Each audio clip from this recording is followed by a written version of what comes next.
Armando Broja po bëhet gati të ndërrojë përsëri klub në lëvizjen e radhës në një karrierë që nuk po gjen qëndrueshmëri. Sulmuesi i kombëtares shqiptare raportohet se ka rënë në radarët e klubeve italiane të interesuara për të afruar gjatë verës. Cagliari dhe Udinese kanë hedhur syt nga sulmuesi shqiptar, duke e projektuar si një përforcim për sulmin. Por tashmë, nga Italia bëhet e ditur se nuk janë vetëm klubet e Serie A që e shohin si një opsion për këtë verë. Sportal.it bën të ditur se disa klube të Saudi Pro League janë të interesuara për sulmuesin shqiptar dhe janë të gatshme të bëjnë oferta për ta bindur që të zgjedh kampionatin saudit për vazhdimin e karrierës së tij. Ndryshe nga klubet italiane, ato kanë burime më të rëndësishme financiare që mund ta bëjnë më të lehtë transferimin nga Burnley, që shpenzoi rreth 20 milion euro për të blerë kartonin e tij nga Chelsea.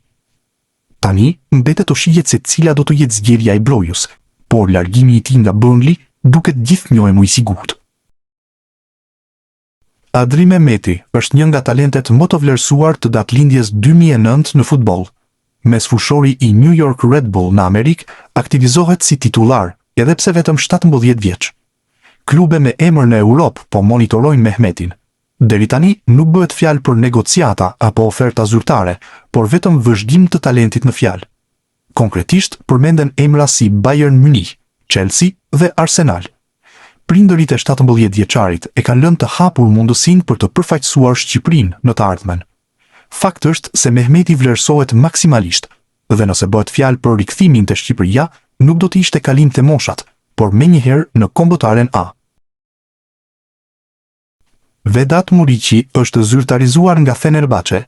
Transferimi i bujshëm është kryer nga Mallorca. Transferimi i tij ka kushtuar rreth 15 milion euro për Mallorcën. Lazio përfiton rreth 45% të shumës për shkak të klauzolës që kishte ruajtur. Njoftimi i Fenerbahçes.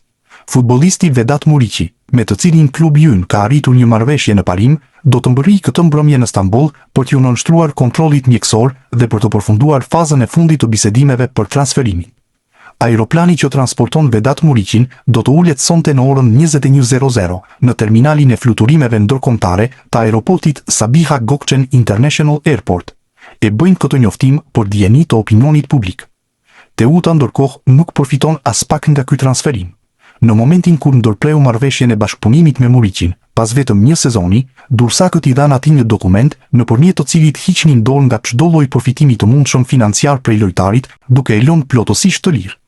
Kësaj, Teuta nuk ka përfituar asnjëherë nga transferimet e lojtarit, me që kishte hequr dorë prej përfitimeve financiare që mund të siguronte nga ai, sipas llogaritjes së të drejtës së edukimit të futbollistit, por të cilin, duke përfshirë edhe transferimin e fundit, janë paguar më shumë se 50 milion euro për kalimin e tij nga një klub në tjetrin.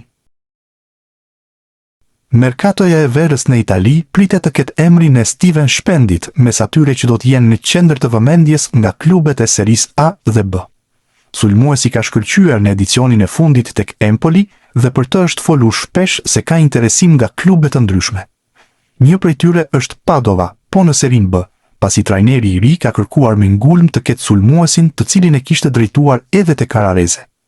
Por presidenti i Empolit, Fabrizio Corsi, ka shpjeguar se personalisht e sheh futbollistin të gatshëm edhe për një klub të madh si Genoa. Deri më sot nuk ka marrë asnjë lloj oferte nga Padova për Shpendin.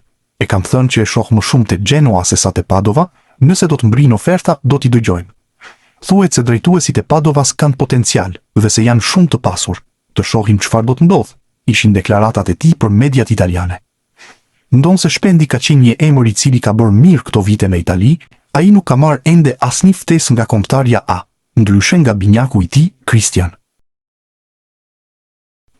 Beshiktashi kishte afat deri më 15 qershor për të blerë kartonin e Christian Aslanit. Klubi turk nuk e shfrytëzoi klauzolën, ndërsa bëi fjalë për 11 milion euro. Megjithatë, Beshiktashi nuk do të tërhiqet nga Aslani.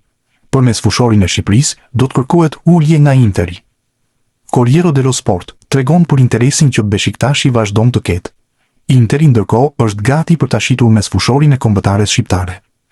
Fakt është se Aslani nuk bën pjesë në planet e trajnerit Christian Kivu, po ashtu vetë lojtari tregoi se është përshtatur me Beshiktashin. E ardhmja? Nuk e di. Beshiktashi ka të drejtë blerje deri më datë 15. Jam gjetur shumë mirë atje, kam luajtur të gjitha ndeshjet. Shpresoj të rri atje, nuk i dihet. u shpreh Aslani më 3 qershor pas humbjes ndaj Luksemburgut në Air Albania. Ernest Muçi është dëshirë e Eintracht Frankfurt. Madje klubi gjerman mund të investojë deri në 15 milion euro, nëse Muçi do të jetë i hapur për largimin nga Trabzonspor. Interesi i klubit të Bundesligës qëndron, pasi lëvizja e fundit me CEO-n dhe drejtorin sportiv bën që gjithçka të mbetet e hapur. Markus Kroshe, si CEO, dhe Timo Hardung në rolin e drejtorit sportiv nuk janë lejuar që të transferohen te Milani. Dyshja që punon për Frankfurtin do të mbetet në klubin gjerman. Kjo është një arsye e fortë pse mund të vazhdojnë tratativat për Muçin. Trabzonspori ka shpenzuar 9.5 milion euro në total për ta blerë nga Beshiktashi. Dhe nëse do të shitet, shifra padyshim që do të jetë rekord për Muçin.